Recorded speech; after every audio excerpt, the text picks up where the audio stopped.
Ngayon nga pong ika-22 ng Hulyo ay kapistahan ni Maria Magdalena, Santa Maria Magdalena. At ang ating pong pagbati rin po ngayon, sa mga nagpipiesta po ngayon. Una po ay ang Magdalena, Laguna.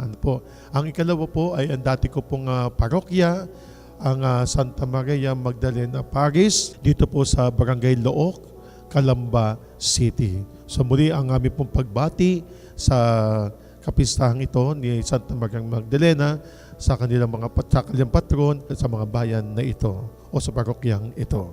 Si Maria Magdalena ay sinasabing siya ang alagad na babae ng mga alagad na lalaki ng ating Panginoong Jesucristo. At si Maria Magdalena rin po ang kauna-unahang babae na saksihan ni Maria Magdalena sa paanan ng krus ang pagpanaw, ang pagkamatay ng ating Panginoong Jesucristo. Muli mga ginapatid, si Maria Magdalena nabibilang sa mga tagasunod, apostoles, alagad, followers, tagapagtanggol ng ating Panginoong Jesucristo. Tularan po natin ang kanyang pagiging isang matapat na lingkod ng ating Panginoong Jesucristo.